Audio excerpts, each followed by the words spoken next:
Good morning, folks. I'm Wilson Staff Professional John Whitty with this week's Tip of the Week. Today I'm going to speak about how to manage your expectations on the golf course and how to stay in your own lane and why that is so important. First of all, as we're playing, we need to go ahead, and what I mean by staying in your own lane is you need to play your game. And how you figure out what your game is you show up at the driving range, hit a few balls, and on this particular day, I'm hitting a big slice. Does that sound familiar? Let's say we got a 10-yard slice. I can't go to the first tee and try and hit it long and draw it and get the ball to roll because I'm hitting a 10-yard slice. So go ahead and aim 10 yards left. I think you'll find your day is a lot more enjoyable. Your score will be a lot better, and you'll be able to basically stay in your lane. Here's one way you can get really distracted, and it's when you're playing with somebody who hits the ball a lot longer than you. The temptation's going to be to overswing. Overswinging is going to produce simply bad shots. And I'll give you the perfect example of this. I was playing in a tournament years ago, and I played with a guy that had some obvious swing flaws.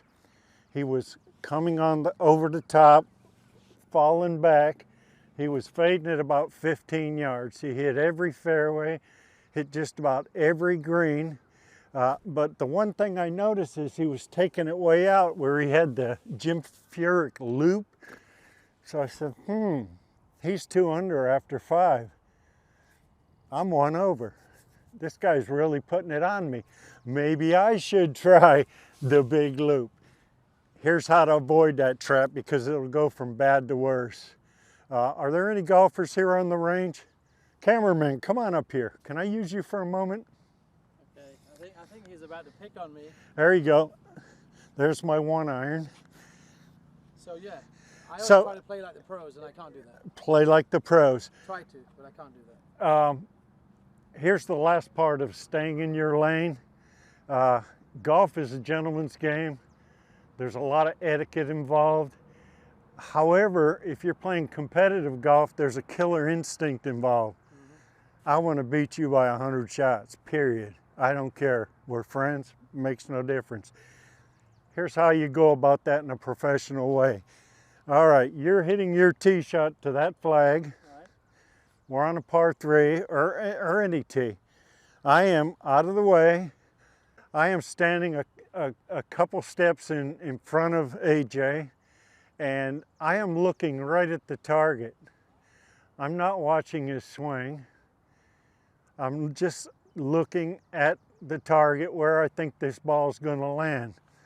AJ, go ahead and strike your golf ball. Now by doing this, I have no idea if he hit a great shot, what kind of swing. That particular one was fantastic. About 220 with a little draw. I was courteous enough to see the shot, and I'll tell him, hey, good shot. If he rolls it or hits it in the trees, I basically say nothing. This is how I stay in my lane and stay focused. Thank you, AJ.